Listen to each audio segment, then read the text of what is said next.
Good morning विद्यार्थी मित्रांनो. तर वळूया आपल्या नवीन टॉपिककडे. तो म्हणजेच कोणता आहे? Transcription, translation and translocation. Topic सुरू करण्याच्या पूर्वी आपल्या चॅनलला लाईक, शेअर आणि सबस्क्राईब करायला विसरू नका. असेच नवीन व्हिडिओ तुम्हाला मिळत राहतील. तर वळूया आपल्या टॉपिककडे. तर टॉपिकमध्ये सुरुवातीला दिलेलं आहे ट्रान्स्क्रिप्शन, ट्रान्सलेशन अँड ट्रान्सलोकेशन. ही जे तिन्ही टर्म्स दिसत आहेत, तिन्ही topics, they are belongs to the one process and this process is called as a protein synthesis. त्यामध्ये टॉपिक सुरू करण्याच्या पूर्वी आपल्याला काही क्वेश्चन दिलेले आहेत, ते पाहून घेऊ सुरुवातीला. तर क्वेश्चन सुरुवातीला पहिला क्वेश्चन दिलेला आहे. तो क्वेश्चन म्हणजेच sketch and explain the structure of DNA and various type of RNA.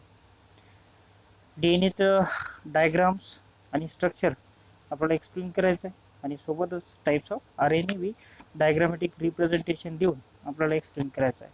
हे आपण 9th स्टँडर्डमध्ये पाहिलेलं आहे. आय थिंक 182 183 पेज नंबरवरती आहे. तरी आपण थोडं रिमाइंड करू. DNA it is a deoxyribose nucleic acid. De म्हणजेच लेस, ऑक्सी म्हणजेच oxygen, and the less oxygen on the deoxyribose, म्हणून याला डिऑक्झिरायबो न्यूक्लिक ॲसिड असे म्हणतात. ॲज कम्पेअर टू RNAच्या. RNAपेक्षा एक ऑक्सिजन लेस असतो कशावरती? DNAवरती. DNA हा कशाने बनलेला आहे? DNA हा न्यूक्लियोटाइड्सपासून बनलेला आहे.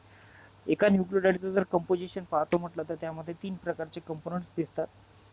त्यामधला पहिला एक कंपोनंट्स येतो तो म्हणजेच डिऑक्झिरायबोज शुगर. नंबर 2ला येतो फॉस्फेट ग्रुप किंवा फॉस्फरिक ॲसिड. आणि नंबर 3ला येतो तो म्हणजेच नायट्रोजन बेसिस. DNA हा डबल स्टँडर्ड असतो. आणि महत्त्वाचं म्हणजे DNAचं फंक्शन, DNA हा जेनेटिक कॅरेक्टर ट्रान्सफर करतो एका जनरेशनमधून दुसऱ्या जनरेशनमध्ये. Next one, the various type of RNA. There are the 3 types of RNA. यामध्ये 3 प्रकारचे RNA असतात. त्यामध्ये पहिला असतो तो mRNA, त्याला मॅसेंजर RNA म्हणतो. दुसरा rRNA, तो म्हणजेच रायबोझोमल RNA. आणि तिसरा जो असतो तो म्हणजेच tRNA, त्याला आपण काय म्हणतो? Transfer RNA. ही तिन्ही RNAचं फंक्शन जर पाहतो म्हटलं, they are belongs to the process that is the protein synthesis. कोणती प्रोसेस आहे? Protein synthesis. and they are the single stranded.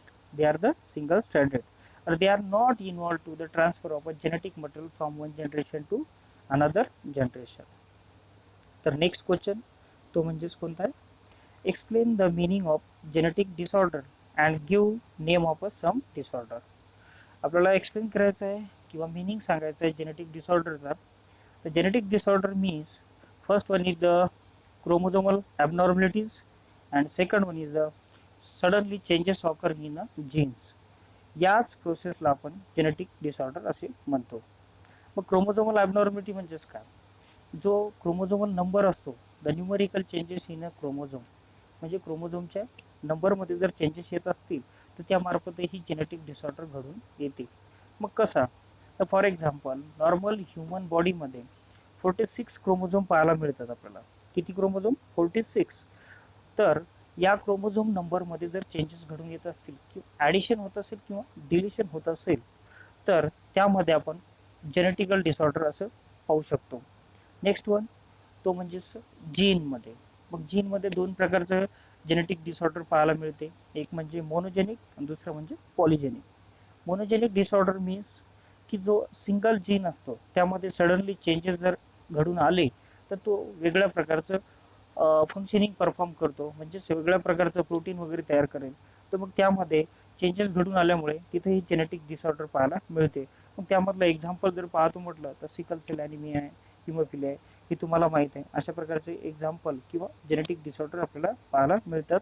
ते कशामध्ये? मोनोजेनिकमध्ये. Second one is a polygenic. More than one gene, म्हणजे एकापेक्षा जास्त जीनमध्ये जर अशा प्रकारचे चेंजेस घडून जर आले तर त्याच्यामध्येही तुम्हाला जेनेटिकल डिसऑर्डर पाहायला मिळतात. त्याचे एक्झाम्पल जर पाहतो म्हटलं तर फॉर एक्झाम्पल हार्ट डिसीज आहेत, अस्थमाचा प्रॉब्लेम येतो, डायबिटीजचा प्रॉब्लेम असतो. These are the some example of the polygenic. अशा पद्धतीने आपले दोन्ही क्वेश्चन संपलेले आहेत.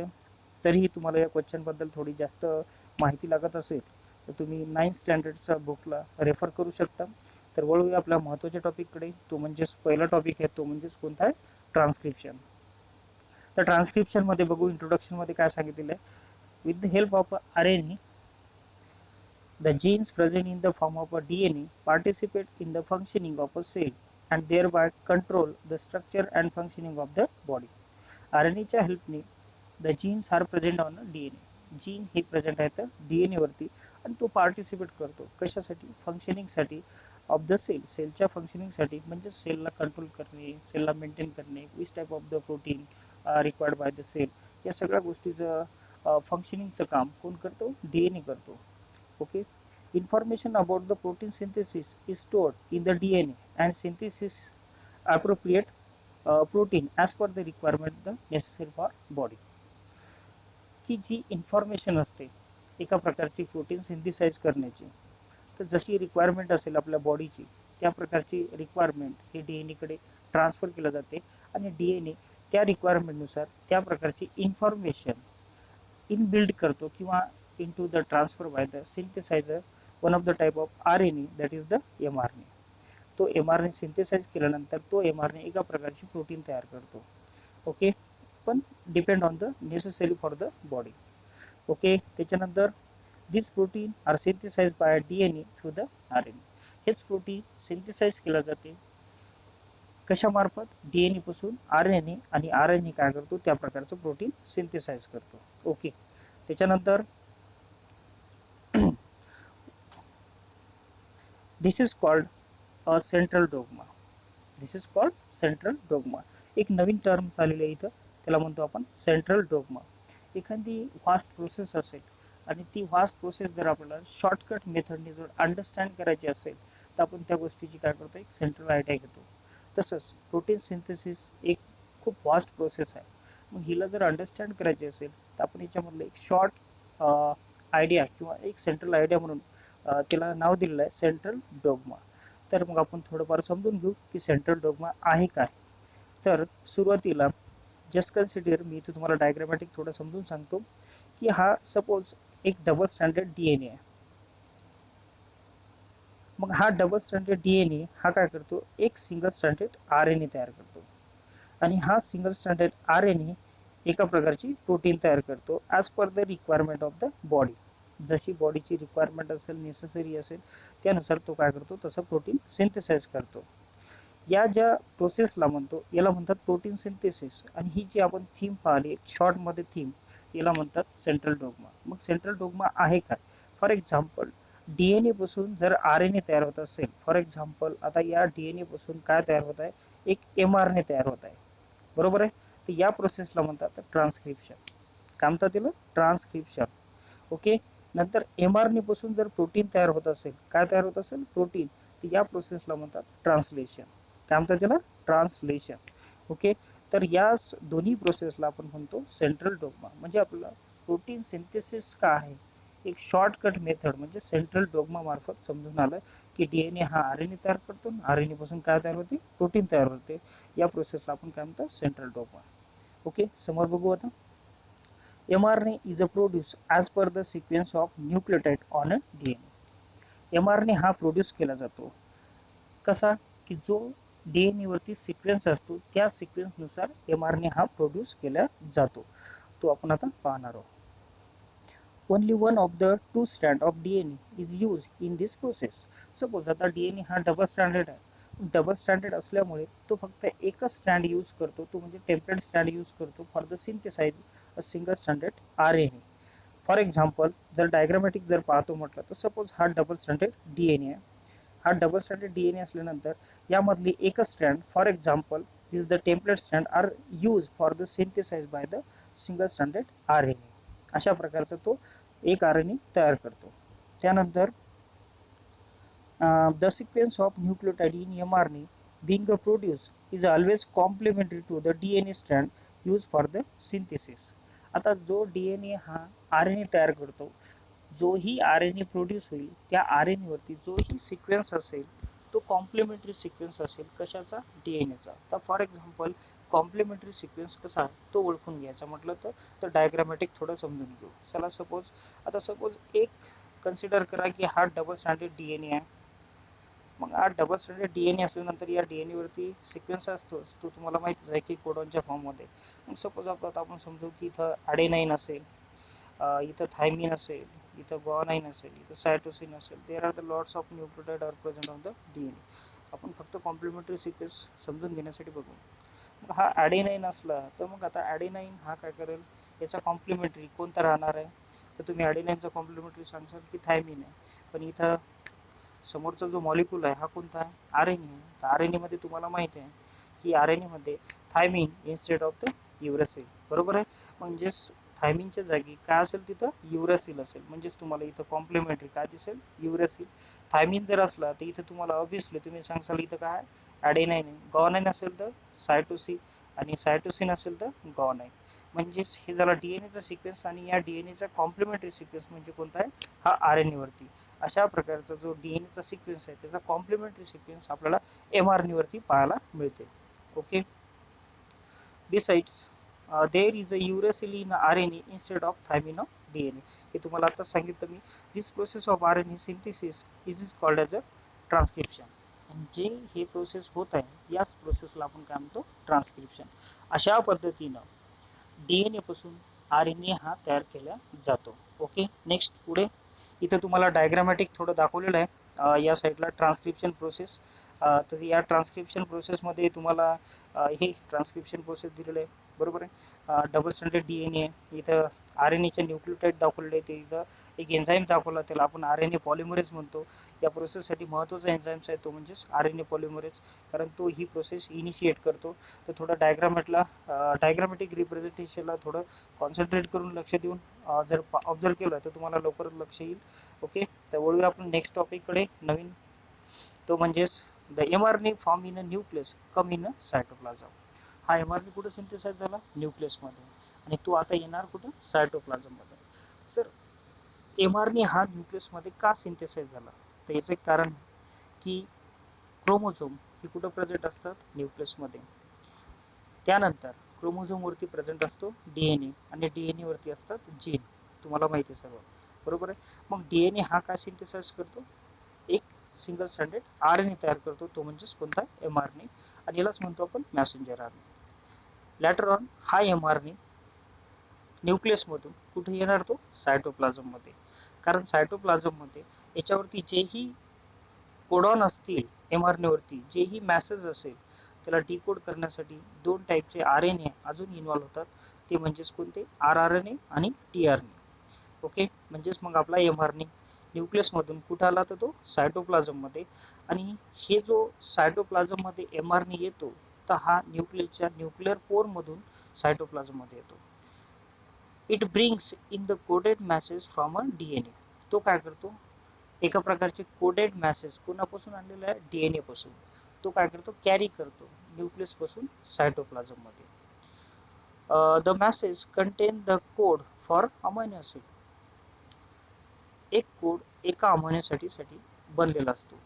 तर त्याच्यावरती असे भरपूर सारे कोडॉन्स असतात, आणि प्रत्येक कोड हा एका प्रकारचे अमायनो ॲसिड तयार करतो. The code for each amino acid consist of 3 nucleotides. मग एक कोड कशापासून बनलेला आहे, तर 3 न्यूक्लियोटाइड पासून एक कोड बनलेला आहे. मग त्याला आपण कोडॉन म्हणतो. The sequence of 3 nucleotide on the mRNA. ते आपण आता डायग्रामॅटिक थोडं पाहून घेऊ. बघा, हा सिंगल स्टँडर्ड mRNA आहे. यावरती आता आपण 3 न्यूक्लियोटाइडचा सिक्वेन्स दाखवू. त्यामध्ये सुरुवातीला घेऊ ॲडेनाइन, त्यानंतर युरेसिल, आणि हा गुआनाइन. म्हणजेच या 3 न्यूक्लियोटाइडचा सिक्वेन्स ऑन द mRNA, म्हणजे कशावरती दिसते, mRNA वरती. त्यालाच आपण काय म्हणतो, कोडॉन. किती फॉर्ममध्ये, 3च्या, म्हणून याला म्हणतात ट्रिपलेट कोडॉन. यालाच काय म्हणतो, triplet codon. It is called as a triplet codon. Dr. Hargobind Khurana, a scientist of Indian origin, has made an important contribution in discovery of a triplet codon for a 20 amino acid. Doctor Hargobind Khorana यांनी first time या कोडॉन्सबद्दल जेवढेही concept असतील किंवा जे codons असतील पूर्णपणे crack केले होते. There are the 64 codon. किती कोडॉन्स आहेत, 64 कोडॉन, आणि 20 अमायनो ॲसिडसाठी. For this work he has been awarded with the Nobel Prize in 1968. For this work, या वर्कसाठी त्यांना नोबेल प्राइज देण्यात आलं होतं 1968 मध्ये, अलॉंग विथ 2 अदर सायंटिस्ट. यांच्यासोबत अजून 2 सायंटिस्ट होते. त्या 2 सायंटिस्टचे नाव आहे, एक म्हणजे नरेनबर्ग आणि दुसरं म्हणजे होली. या 2 सायंटिस्ट आणि डॉक्टर हरगोविंद खुराना या तिघांनी मिळून जेवढेही कोडॉन्स असतील 64 कोडॉन्स हे पूर्णपणे क्रॅक केलं होतं. तर त्या गोष्टीसाठी तर त्यांना नोबेल प्राइज देण्यात आला होतो. Next one, each mRNA is made up of 1000 of triplet codon. प्रत्येक mRNA वरती 1000 ऑफ कोडॉन प्रेझेंट आहेत आणि तुम्हाला माहिती आहे एक कोडॉन म्हणजे एका प्रकारची काय करतो, अमायनो ऍसिड तयार करतो. As per the message on mRNA, amino acid are supplied by the tRNA. आता सपोज जसा मॅसेज mRNA वरती असेल त्या प्रकारचे अँटीकोडॉन किंवा अमायनो ऍसिड सप्लाय करतो कोण, tRNA. तर ते थोडं डायग्रामॅटिक आपण पाहून घेऊ. बघा आता, सपोज हा एक सिंगल स्टँडर्ड mRNA आहे. या mRNA वरती एक कोडॉन्स असेल, त्या कोडॉनचं नाव लिहितो मी AUG. हा AUG लिहिण्याचं एकच कारण आहे की mRNAच्या इनिशिएशन म्हणजे सुरुवातीला तुम्हाला AUGच कोडॉन दिसेल, म्हणून मी सतत AUGच लिहित आहे. मग सपोज हा mRNA आहे, याच्यावरती इनिशिएशन कोड आहे. मग सपोज आपला tRNA काय करतो, सपोज आता tRNAचं स्ट्रक्चर दाखवतो short form is the hairpin model of the tRNA. मग याच्यावरती एका पोझिशनला अँटीकोडॉन असतात आणि या साईडला इथे एक अमायनो ऍसिड कॅरी करतो फॉर दिस कोडॉनचा. मग आता AUG कोडॉन आहे, मग या AUG कोडॉनचे अँटीकोडॉन कोण कॅरी करतो, tRNA करतो. आणि तो tRNA हा काय करतो, सोबत एक अमायनो ऍसिड बी कॅरी करतो. तर सपोज ॲडेनाईनचा अँटीकोडॉन कोण असेल, ऑब्विसली हा RNA आहे म्हटल्यानंतर काय येईल, युरासिल, बरोबर आहे. आणि युरासिलचा अँटीकोडॉन काय असेल, ऑब्विसली इथं काय असेल, ॲडेनाईन. आणि गव्हाणीचं काय असेल, सायटोसिन. अशा प्रकारचा UAC अँटीकोडॉन सोबत एक अमायनो ऍसिड किती नंबरची आहे, 1 नंबरची. हा घेऊन जाईल कुठं, साईड ऑफ द mRNAला. ठीक आहे, पुढे बघा. For this purpose, tRNA has an anticodon having a complementary sequence to the codon on mRNA. मी तुम्हाला आत्ताच सांगितलेलं की tRNA वरती अँटीकोडॉन असतील ते कॉम्प्लिमेंटरी सिक्वेन्स असेल. कशाच्या, mRNA वरती जेही कोडॉन असतील त्याचा कॉम्प्लिमेंटरी कशावरती असेल, tRNA वरती. This is called as a translation. याच प्रोसेसला तुम्ही काय म्हणसाल, ट्रान्सलेशन म्हणसाल. मग आता इथे ट्रान्सलेशन प्रोसेसचं तुम्हाला डायग्रामॅटिक रिप्रेझेंटेशन दिलेलं आहे. सपोज इथं ट्रान्सलेशन दिलेलं आहे. सपोज हा समजा की हा mRNA आहे, बरोबर आहे. मग हा mRNA याच्यावरती कोडॉन्स आहेत आणि त्या कोडॉन भोवती RRNA हा बाइंड झालेला आहे आणि सोबत tRNA हा काय करत आहे, अँटीकोडॉन आणि प्लस अमायनो ऍसिड घेऊन येत आहे आणि एक एक कोड डिकोड होत आहे, बरोबर आहे. याच प्रोसेसला काय म्हणतात, इथं ट्रान्सलेशन म्हणतात. The amino acid brought in by tRNA are bonded together by the peptide bond with the help of RRNA. जेही अमायनो ऍसिड, आता फॉर एक्झाम्पल डायग्रामॅटिक रिप्रेझेंटेशनमध्ये थोडं सांगतो तुम्हाला पुन्हा. सपोज हा एक RNA आहे, या RNA वरती कोडॉन असतात, बरोबर आहे. मग या कोडॉनला बाइंड्स केलेलं आहे पूर्ण RRNA, बरोबर आहे. या साईडला काय येत आहे, इकडून tRNA येत आहे, बरोबर आहे. या tRNA वरती कॉम्प्लिमेंटरी अँटीकोडॉन असतील mRNAच्या आणि सोबत काय असेल, इथं अमायनो ऍसिड असेल, बरोबर आहे. मग ज्यावेळेस हे कोडॉन इथे गेल्यानंतर हे कोडॉन डिकोड होतील. डिकोड झाल्यानंतर इथं अमायनो ऍसिड अटॅच होईल, अमायनो ऍसिड फर्स्ट. मग सोबत दुसरा कोडॉन डिकोड केलं जाईल, इथं अमायनो ऍसिड सेकंड अटॅच होईल. या 2 अमायनो ऍसिडला एकमेकासोबत अटॅचमेंट ठेवण्यासाठी यांच्यामध्ये एक बॉन्ड्स निर्माण होतो आणि त्या बॉन्डला म्हणतात पेप्टाइड बॉन्ड. कोणता बॉन्ड्स म्हणतात, peptide bond.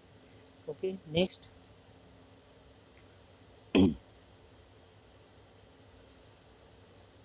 During this process, the ribosome keep on moving from one end of mRNA to other end by the distance of a one triplet codon. ज्यावेळेस हे जे डिकोड केलं जाते एक एक कोडॉन, तर त्यावेळेस रायबोझोमल RNA हा एक एक कोडॉन काय होत जातो, मूव्ह होत जातो एका जागेवर दुसऱ्या जागेवर. म्हणजेच फॉर एक्झाम्पल सुरुवातीला एक कोडॉन हा डिकोड झाला, डिकोड केल्यानंतर हा रायबोझोम या पोझिशनवरून दुसऱ्या पोझिशनला जातो, म्हणजे या पोझिशनला आल्यानंतर ही जी मुवमेंट होते रायबोझोमल RNA मध्ये, याच मुवमेंटला म्हणतात ट्रान्सलोकेशन. काय म्हणतात? Translocation. Such many chains come together to form a complex protein. मग आता हे भरपूर सारे चेन्स एका जागेवर येतात, म्हणजेच for example number of the amino acid and then will be complex protein are formation. This protein control the various function in the body of living organism and their appearance to.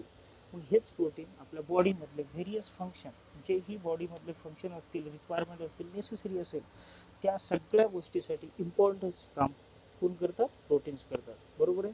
तर या गोष्टीसाठी अशा प्रकारची एक vast process ती म्हणजेच काय होते? प्रोटीन सिंथेसिस केला जाते बाय द ट्रान्सक्रिप्शन ट्रान्सलेशन.